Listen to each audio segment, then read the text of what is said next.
চলে যেতে হবে। দালান ঘর, বাড়ি ঘর, টাকা পয়সার জন্য পাগল হয়ে থাকি আমরা, কিন্তু এটা আমার আসল ঘর নয়।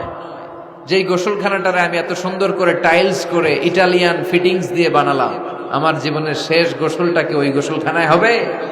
কথা বলেন। যেখানে লাশ ধোয়ায় ওইখানে আমার গোসল হবে, এগুলো আমরা ভাবতে চাই না। কবরের জীবনটা আসল জীবন। বিশ্বনবী দোয়া করতেন, আল্লাহুম্মা ইন্না নাউযু বিকা মিন আযাবিল কবর। আল্লাহ, আমি আপনার কাছে কবরের আযাব থেকে পানাহ চাই, কবরের আযাব থেকে বাঁচতে চাই। এই কবরের মধ্যে অনেক ফিতনা হবে, অনেক সুয়াল হবে। কবরে প্রশ্ন আছে না নাই? কথা বলেন। প্রথম প্রশ্ন জিজ্ঞেস করা হবে, মার রব্বুক, তোমার রব কে? বলেন, আমাদের রব কে? ওমা দীনুক, তোমার ধর্ম কি? বিশ্বনবীর চেহারা দেখিয়ে বলা হবে, আতারিফু মান হাযার রাজুল, এই লোকটারে চিনো? আমরা কি বলবো? আমরা চিনি, উনি আমাদের প্রিয় রাসূল মুহাম্মদুর রাসূলুল্লাহ সাল্লাল্লাহু আলাইহি ওয়াসাল্লাম। এরপরে জিজ্ঞেস করা হবে, এগুলো কোত্থেকে শিখলা? আমরা বলবো, কোরআন থেকে। ফায়ুফসাহু লাহু কবরুহু ৭০ যিরাআন। এই সুন্দর সুন্দর উত্তর করতে পারলে আপনার কবরটারে ৭০ হাত লম্বা করে দেয়া হবে। ইফতাহু লাহু বাবুন ইলাল জান্নাহ, জান্নাতের দিকে একটা দরজা লাগিয়ে দেয়া হবে। ইউলবাসু মিন লিবাসি আহলিল জান্নাহ, জান্নাতীদের পোশাক পরিয়ে দেয়া হবে। জান্নাতের পোশাক কেমন হবে জানেন? রেশমের পোশাক। ওয়া লিবাসুহুম ফিহা হারির। The dress will be in Jannah with fine green silk with the gold embroidery. জান্নাতে যারা থাকবে তাদের পোশাক হবে পাতলা সবুজ রঙের রেশমের কাপড়ের পোশাক, যেটার মধ্যে গোল্ডের, স্বর্ণের ডিজাইন করা, এমব্রয়ডারি করা থাকবে। ওই পোশাক পরিয়ে দেওয়া হবে। আর বলা হবে নাম কান্নাউমিল আরুস, বাসর রাতে জামাই যেমনি আনন্দে ঘুমায় তুমিও ঘুমাও। দুনিয়াতে অনেক কষ্ট সহ্য করছো, দুনিয়াতে পুলিশের দৌড়ানি, র্যাবের দৌড়ানি, আছে না নাই? ইসলামের পক্ষে যারা কথা বলে নিজ এলাকায় পরবাসী, আছে না নাই? আহা, মামলা হামলা, ঝক্কি ঝামেলা ঝুঁকি একটার পর একটা, তার পিছু ছাড়ে না। সে ঘুমাইতেও পারে নাই, চিল্লায় বলেন ঠিক কিনা? আনন্দের ঘুম আমরা সেদিন দেব ইনশাআল্লাহ, ঘুমেন না? নাম কানাউমিল আরুস, বাসর রাতে বর যেমনি কনেকে নিয়ে ঘুমায় ঘুমাও। দুনিয়াতে ঘুমাইতে পারো নাই, দুনিয়াতে খালি দৌড়াইছো। কি করছো? দৌড়ানির উপরে ছিল। আজকে দৌড়ানি নাই, আজকে দৌড়ানি হবে ওই দলে। কথা কন। যারা ইসলামের পক্ষে ছিল না, আজীবন ইসলামের বাঁশ দিয়েছে, আজকে ওদেরকে বাঁশ দেওয়ার পালা। সেদিন হিসেব উল্টে যাবে। কথা বলেন। এবার ওদেরকে প্রশ্ন করা হবে, তুই ক মার রব্বুক, কয় আমি জানি না। কি জানোস? কয় কিছুই জানি না। কি যে জানি না ওইটাও জানি না। দ্বিতীয় প্রশ্ন, ওয়ামা দীনুক, তোর ধর্মের নাম কি? কয় জানি না। ফেরেশতারা কয় আর প্রশ্ন বাকি একটা, তারপরে আমগো খেলা শুরু। ওমান হাযার রাজুল, do you know this person? দেখো তো এই লোকটার চিনা চিনা লাগে কিনা। কয় না, চিনি না, আমি কিচ্ছু জানি না, আমি কিচ্ছু মনে করতে পারছি না। খালি আমি মদ খাইতাম আর চিয়ার্স করতাম, এটা মনে আছে। আমি ইসলামের বিরুদ্ধে দৌড়াতাম, ইসলামের পক্ষের শক্তির উপর হামলা চালাতাম, এগুলো মনে আছে। কোরআনের বিরুদ্ধে ছিলাম, ইসলামের বিরুদ্ধে ছিলাম, বিশ্বনবীর বিরুদ্ধে ছিলাম। বিশ্বনবীর বিরুদ্ধে আমি বিষোদাগার করতাম, ইসলামের বিরুদ্ধে আমি জনপ্রচারণা চালাতাম। আজীবন আমার জীবনটারে আমি কাটিয়েছি ইসলামের বিপক্ষে। সুদ, ঘুষ, দুর্নীতি, যৌতুক, মদ ছিল আমার নিত্য সঙ্গী। আমি কিচ্ছু মনে করতে পারছি না, আমার ধর্ম নাই, আমার কিছুই মনে নাই। ফেরেশতারা বলবে, ঠিক আছে, এবার আঙ্গো খেলা শুরু। ফায়ুতরাকু বিমাতারিকা মিন হাদিদ, লোহার হাতুড়ি দিয়ে এবার ওর পিটানো শুরু হবে। পিটাতে পিটাতে ওর গায়ের গোশত আর মাসেলগুলো থেতলে ফেলা হবে। ইয়াকালু লিল আরদি ইলতাইমি, জমিনকে বলা হবে চাপ দাও। ফাতাখতালিফা আদলাউ, ওয়াল আয়াযু বিল্লাহ। কবরের এক পাশের মাটি আরেক পাশের মাটি এমন ভাবে চাপ দিবে, ডান পাশের পাঁজরের হাড় বাম দিকে ঢুকে যাবে, বাম দিকের হাড়টি ডান পাশে এসে যাবে। ওর চিৎকারে পুরো কবরস্থানটা থারথার করে কাঁপবে। ওরে বাঁচানোর তখন কেউ থাকবে না। ওর ক্ষমতা, ওর দাপট, ওর হুঙ্কার, ওর অহংকার ওরে বাঁচাতে পারবে না। চিল্লায় বলেন ঠিক কিনা? হাত্তা সা, কিয়ামত পর্যন্ত কিয়ামত পর্যন্ত এই দুর্বিষহ জীবন সময় তার কাটতেই থাকবে। আল্লাহ কবরের এই আযাব থেকে তুমি আমাদেরকে বাঁচাও। সূরাতুল মুলক যারা নিয়মিত তেলাওয়াত করবে আল্লাহর মেহেরবানিতে তাদের কবরে কোনো আযাব হবে না। করতে রাজি আছেন? কথা কয় না। করতে রাজি আছেন সবাই? বিষ্ণুই বললেন এখানেই শেষ নয়, আরো আছে। শাফাআত লি সাহিবিহা, এই সূরাটা কিয়ামতের দিন এই সূরা যে তেলাওয়াত করবে তার পক্ষে সুপারিশ করবে। কোরআন যদি আপনার বিপক্ষে আল্লাহর কাছে নালিশ করে, আপনার বাঁচার কোনো উপায় আছে? আপনার পীর সাহেব আপনারে বাঁচাইতে পারবে? তাইলে আপনার দলের নেতা, কথা কন, কেউ বাঁচাইতে পারবে আপনারে? কোরআন যেমনি আপনার বিরুদ্ধে দাঁড়ালে আপনারে বাঁচাতে পারবে না, কোরআন তেমনি আপনার পক্ষে দাঁড়ালে আল্লাহ আপনারে ফেলে দিতে পারবে না। কোরআন আপনার পক্ষে থাকলে আল্লাহ আপনাকে দয়া করবেনি। বিশ্বনবী বলেছেন ইকরাউল কুরআন ফাইন্নাহু ইয়াতি ইয়াউমাল কিয়ামাতি শাফিআন লিআসহাবি, কোরআন তেলাওয়াত করো, কেননা কোরআনের তেলাওয়াত এটা কিয়ামতের দিন তোমার জন্য সুপারিশ হয়ে দাঁড়াবে। এজন্য বিশ্বনবী বললেন যে ব্যক্তি সূরাতুল মুলক নিয়মিত তেলাওয়াত করবে, এই সূরাটা কিয়ামতের দিন ওই তেলাওয়াতকারীর জন্য আল্লাহর কাছে সুপারিশ করবে। এখানেই শেষ নয়, বিশ্বনবী বললেন খাসামাত আন সাহিবিহা, এই সূরা যে তেলাওয়াত করবে তার পক্ষে আল্লাহর সাথে এই সূরাটা দাঁড়িয়ে তার পক্ষ নিয়ে আল্লাহর সাথে তর্ক করবে, ঝগড়া করবে। আল্লাহ তুমি ওরে জান্নাত দিবা না কেন? ওরে মাফ করবা না কেন? তুমি না গফুর, তুমি না গফফার, তুমি না রাহিম, তুমি না রহমান, তুমি মাফ করে দাও। ও মিয়া, সুপারিশ করতেছে কে? সূরাতুল মুলক। সুবহানাল্লাহ কইবেন না? কতক্ষণ এই তর্ক আল্লাহর সাথে সে চালাবে? হাত্তা আদখালাহুল্লাহুল জান্নাহ, যতক্ষণ না আল্লাহ তার জান্নাতে না ঢুকায়। এখানেই শেষ নয়, বিশ্বনবী বললেন মান কারাআ বিহা ফি লাইলাতিন ফাকাদ আকসারা ওয়া আতাবা, রাত্রি বেলায় যে এই সূরাটা তেলাওয়াত করবে ওই পুরো রাতটাকে বরকতময় করে দিবে কে? এজন্য বিশ্বনবী বলেন আমি চাই আমার সব উম্মত এই সূরাটা মুখস্থ করে নে। আমার চাই আমার ছোট বড় আবাল বৃদ্ধ বনিতা সব উম্মতের হৃদয়ের মধ্যে এই সূরাটা গাঁথা থাক, মুখস্থ থাক, হিফজ করা থাক। আমরা বিশ্বনবীর উম্মত না? কথা কন। নবীর এই আশাটা আমাদের পালন করার দরকার আছে না নাই? আমরা কি পারি না এই সূরাটা মুখস্থ করে রাখতে? মাত্র 30 আয়াত, প্রতি মাসে কয়দিন? প্রতিদিন এক আয়াত করে মুখস্থ করলে লাগে কয়দিন? প্রতিদিন এক আয়াত করে মুখস্থ করলে 30 দিনে এই সূরা মুখস্থ করতে রাজি আছেন? সবাই রাজি আছেন তো? মনে থাকবে? নেক্সট টাইমে নেক্সট ইয়ারে আসলে জিজ্ঞেস করবো যে সূরা মুলক মুখস্থ হয়েছে কিনা। হ্যাঁ, মনে থাকবে তো? আল্লাহ তুমি তৌফিক দাও। এই সূরাটা পড়লে আল্লাহ আপনার দৃষ্টি শক্তিকে খুলে দিবে। আপনার চোখের সামনে কোনো পর্দা থাকলে পর্দাটা সরে যাবে, আপনি আল্লাহর মাহাত্ম্য বুঝতে পারবেন, আপনি আল্লাহরে চিনতে পারবেন, আপনি আল্লাহর অস্তিত্ব টের পাবেন। সুবহানাল্লাহ পড়েন। অনেকেই বলে যেটা দেখি না তা মানি না। যারা স্রষ্টাকে বিশ্বাস করে না তারা বলে আনসিন ইজ নাথিং, যেটা দেখা যায় না এটা বিশ্বাস করি না। নাস্তিক্যবাদের ছড়াছড়ি আছে না নাই? বাগেরহাটে কোনো নাস্তিক নাই মনে হয়? কথা কন। আছে আছে আছে। এত দাড়ি টুপি এগুলার ভিতরে ঢুকে কেমনে? ওগুলা পিছনে পিছনে থাকে, এগুলা আজীবন পিছনে পিছনে থাকবে। কথা বলেন।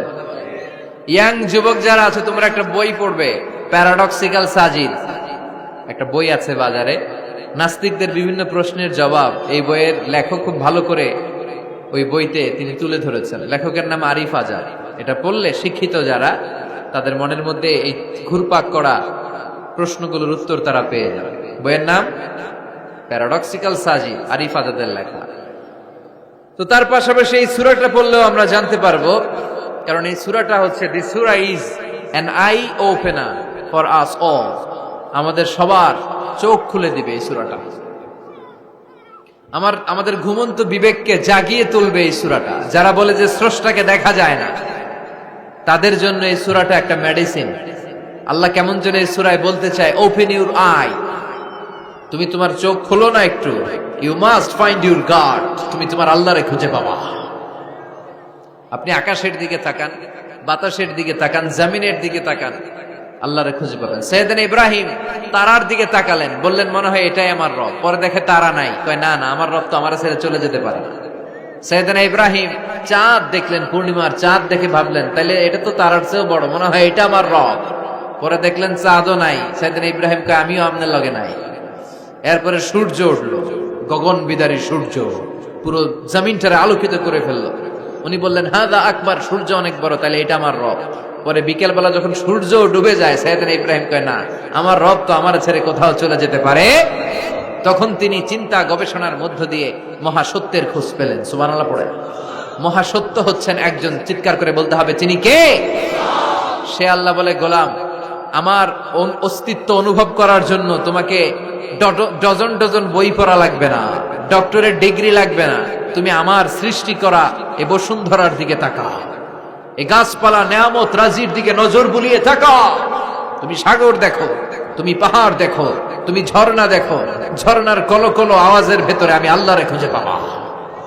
কথা কন, ঝর্ণা দেখছেন কেউ কোনোদিন? বাগেরহাটে আছে? কোথায় যেয়ে দেখছেন? সিলেটে, হিমছড়িতে?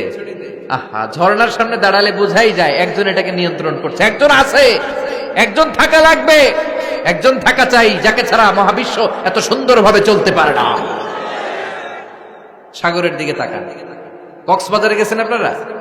আহা, কি ক্ষুদ্র আমি, কি তুচ্ছ আমি, কি নগণ্য আমি। যখন আমার অলমোস্ট প্রতি সপ্তাহে কক্সবাজারে ফ্লাইট থাকে, আমার কক্সবাজারে অনেক প্রোগ্রাম থাকলে আমি বিকেলে আগে সাগরের সামনে চলে যাই, নিজে যে কত ছোট এটা দেখার জন্য। বঙ্গোপসাগরের সামনে দাঁড়ালে আয় রে, নিজের কি ইয়াতিম লাগে, কি ছোট্ট আমি, কি সাগরের তর্জন গর্জন।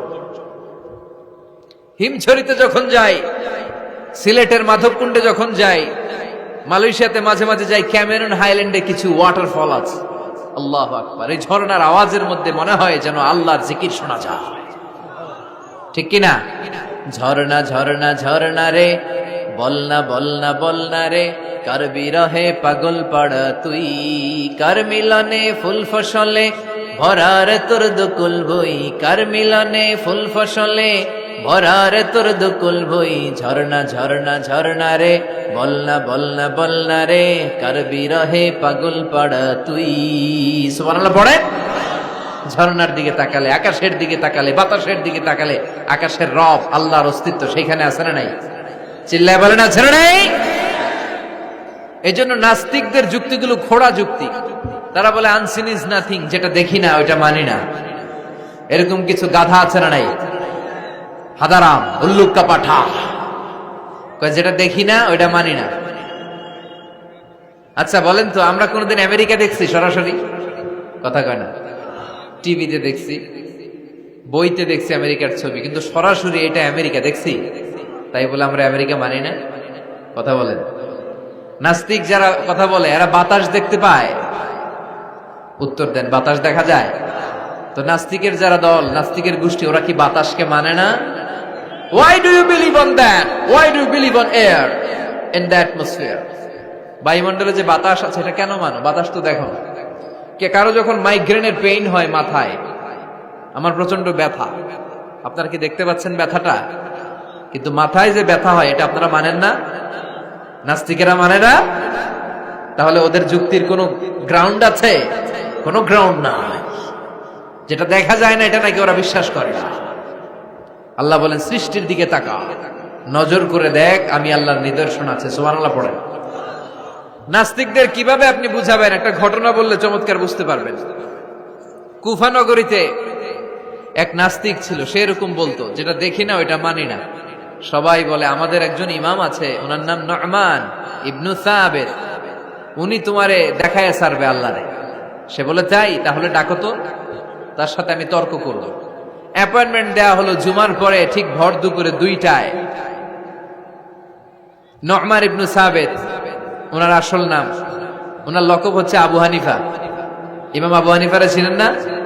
ইমাম আল আ'যাম। উনি আল্লাহর পক্ষে নাস্তিকের সাথে লড়বেন, আর নাস্তিক আল্লাহর বিপক্ষে লড়বেন। সময় দেয়া হয়েছে জুমার সালাতের পর ভর দুপুরে 2টা। ঠিক সময়ে নাস্তিক এসেছে, হাজার হাজার মানুষ এসেছে, আসে নাই ইমাম আবু হানিফা। নাস্তিক তো রেগে মেগে আগুন, আমার সময় দিয়ে উনি আসে নাই কেন? আসে না কেন? আধা ঘন্টা, 1 ঘন্টা, 1.5 ঘন্টা চলে যায়, আসে না। প্রায় 2 ঘন্টা পরে ইমাম আবু হানিফা দৌড়ে দৌড়ে আসলেন। নাস্তিক বলে, আপনার তো সময়ের কোনো জ্ঞানই নাই, আপনার সাথে কোনো তর্ক চলবে না। ইমাম আবু হানিফা বললেন, ইনদি উযর, আই হ্যাভ অ্যান এক্সকিউজ, আমার একটা এক্সকিউজ আছে। কি এক্সকিউজ? সাইয়েদনা ইমাম আবু হানিফা বললেন, আমি যখন ঘর থেকে বের হই, এই পথে আসার সময় আমাকে একটা নদী পার হতে হয়। কি পার হতে হয়? আজকে যে দেখি নদীর সামনে কোনো নৌকা নাই, মানুষ নাই, কেউ নাই, কেউ নাই। হঠাৎ দেখলাম নদীর পাশে বিশাল একটা বড় গাছ, গাছটা এমনি এমনি 2 ভাগ হয়ে গেল। গাছ থেকে এমনি এমনি কাঠ আর তক্তা বের হয়ে গেল, তক্তাগুলো এমনি এমনি জোড়া লেগে নৌকা হয়ে গেল।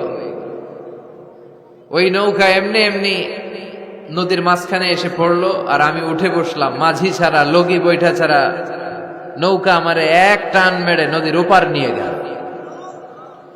এই কাজগুলো হতে হতে 2 ঘন্টা লেগে গেছে। কয় ঘন্টা? নাস্তিক কয়, তবে ইমামের মাথা খারাপ। নাস্তিক কি বলে? তোদের ইমামের মাথায় সমস্যা। ইমাম আবু হানিফা বললেন, আপনি এই কথা বললেন কেন? আমার মাথা ঠিকই আছে, আপনি আমার গালি দেন কেন? নাস্তিক বলে, এমনি এমনি গাছ ভেঙে 2 ভাগ হয় নাকি? এমনি এমনি করাত ছাড়া গাছ কেটে তক্তা বানানো যায় নাকি? এমনি এমনি মিস্ত্রি ছাড়া তক্তা লাগিয়ে নৌকা হয়? এমনি এমনি মাঝি ছাড়া নৌকা চলে নাকি? সাইয়েদনা ইমাম আবু হানিফা বললেন, এই তো আপনি লাইনে চলে আসছেন, এখন আপনারে বুঝাইতে খুব সুবিধা হবে। এমনি এমনি নৌকা হয় না, তক্তা হয় না, এমনি এমনি গাছ কেটে 2 ভাগ হয় না, তাহলে আকাশটা কেমন করে এমনি এমনি হলো? এই জমিনটা কেমন করে এমনি এমনি হলো? দ্বিপ্রহরের জলজলের সূর্যটা কেমন করে প্রতিদিন দিনক্ষণ টাইম ঠিক করে সকালে পূর্ব দিক থেকে উঠে পশ্চিম দিকে ডুবে যায়? কেমন করে আকাশ থেকে বৃষ্টি নামে এমনি এমনি? কেউ যদি এটা না করে এমনি এমনি কেমন করে পৃথিবী সৃষ্টি হয়? নাস্তিকের ঘুমন্ত বিবেক এবার জাগ্রত হয়েছে, এবার সে চোখ মেলে তাকিয়েছে। সেজন্য এই পৃথিবীতে এখন নতুন এসেছে, সে নতুন করে আবার পৃথিবী দেখতে লাগলো। তাই তো? সুবহানাল্লাহ কইবেন না? তাই তো, এমনি এমনি তো কিছু হতে পারে না। There should be someone who is controlling everything. একজনকে থাকাই লাগবে যিনি মহাবিশ্ব নিয়ন্ত্রণ করছে। চিল্লায় বলেন, তিনি কে? নাস্তিক অবাক, তাই তো, আসলেই তো আমি একটা বোকা, আসলে আমি হাদারাম, আমি তো এইভাবে কখনো ভাবি নাই। ও ইমাম, আপনাকে শুকরিয়া, আপনার হাত দেন, আপনার হাতে চুমু খাই, আপনার হাতে হাত রেখে আমি শাহাদা বাক্য পাঠ করতে চাই, আপনি আমারে পড়িয়ে দেন লা ইলাহা ইল্লাল্লাহ মুহাম্মাদুর রাসূলুল্লাহ। কালিমা পড়ে মুসলমান হয়ে গেলেন। আল্লাহু আকবার। এজন্য নাস্তিকদের সাথে ওয়াজাদিলহুম বিল্লাতি হিয়া আহসান, হিকমতের সাথে কথা বলতে হবে। প্রজ্ঞার সাথে যদি আপনি একটা ভ্যালিড গ্রাউন্ড উপস্থাপন করতে পারেন, নাস্তিকরা আপনার সামনে দাঁড়াতে পারবে না। চিল্লায় বলেন ঠিক কিনা? এই নাস্তিকদের জন্য অনেক দিক নির্দেশনা, ডোজ, মেডিসিন আল্লাহ সূরার ভেতরে দিয়েছেন। সূরাটার নাম সবাই বলতে হবে। সবাই বলেন, সবাই কইছেন? সূরার নাম সূরা মুলক। চিল্লায় বলেন কি নাম? সূরাতুল মুলক। আল্লাহ শুরু করছেন, তাবারাকাল্লাযী বিয়াদিহিল মুলকু ওয়া হুয়া আলা কুল্লি শাইইন কাদির। সুবহান সেই সত্তা যার হাতে ক্ষমতা, আর তিনি সব বিষয়ের উপরে ক্ষমতাবান। পড়েন সুবহানাল্লাহ। তাবারাকাল্লাযী, সুবহান সেই সত্তা, বিয়াদিহিল মুলকু, যার হাতে সব ক্ষমতা, ওয়া হুয়া, আর তিনি আলা কুল্লি শাইইন কাদির, সব বিষয়ে ক্ষমতাবান। তিনি কে? বিয়াদিহিল মুলকু, তার হাতে ক্ষমতা। চিল্লায় বলেন তো, কার হাতে? নাকি আপনাদের হাতে? মাননীয় প্রধানমন্ত্রীর হাতে? আস্তে আস্তে যাও, তুমি তো পুরো মাইক নাড়ায় ফেলতেছো। ক্ষমতা কার হাতে? নাকি প্রধানমন্ত্রীর হাতে? র্যাবের প্রধানের হাতে? পুলিশ প্রধান ডোনাল্ড ট্রাম্পের হাতে? ভ্লাদিমির পুতিনের হাতে? নরেন্দ্র মোদীর হাতে? কার হাতে? জোরে বলেন। বিশ্বাস হয়? কিন্তু আমরা কিন্তু প্রায়শই বলি সকল ক্ষমতার উৎস জনগণ। এভাবে রাষ্ট্রীয়ভাবে কিছু কুফরি আমাদেরকে শিক্ষা দেওয়া হয়। চিল্লা এখন ঠিক কিনা? এটা রাষ্ট্রীয় কুফরি। সকল ক্ষমতার উৎস জনগণ নয়। সকল ক্ষমতার উৎস একজন, চিল্লায় বলেন তিনি কে? আপনি নিজের একটু নিজের জিজ্ঞেস করেন তো যে আপনার ক্যাপাসিটি কতটুকু? আমার ক্যাপাসিটি আসলে কতটুকু? আমি আসলে কদ্দূর করতে পারি, কদ্দূর ক্ষমতা আমার আছে? একটু জিজ্ঞেস করে দেখেন। ডায়রিয়া যাদের হয় 5 বার 7 বার 10 বার যদি টয়লেটে যাওয়া লাগে, ওর চেহারার দিকে আর তাকানো যায়? নিজেকে দিয়ে ভাবেন, যেদিন আপনার পেট মোচড় দিয়ে ডায়রিয়া হয়েছে 7 বার 8 বার ইমোটিল ট্যাবলেট খাওয়ার পরে, স্যালাইন খাওয়ার পরেও ভালো হচ্ছে না, 10 বার 12 বার যেতে যেতে চেহারাটা সাদা হয়ে যাচ্ছে, গায়ে কোনো শক্তি নাই, এরপরে 3-4 জন কাঁধে করে টয়লেটে ঢুকায়, আছে না নাই? 10 বার 12 বার টয়লেটে গেলে আর কোনো শক্তি নাই, কই আই মরি যাইও, আই আর হাইতান নারে মাফ করি দে, এরকম হয় না? তখন ভয় লাগে, মনে হয় যে আমি আসলেই মরে যাব, সবার কাছে বিদায় নেয়, আমারে মাফ করে দাও, আমি হয়তো বাঁচবো না। কত লিমিটেড পাওয়ার আমাদের, কত দুর্বল। 5 বার টয়লেটে গেলে চেহারার দিকে তাকানো যায় না, চেহারা ভেস্টি মেরে থাকে এমনি। সে নাকি ক্ষমতার মালিক। আল্লাহ বলেন ওয়া খুলিকাল ইনসানু দাঈফা, তোদেরকে আমি দুর্বল করে বানিয়েছি।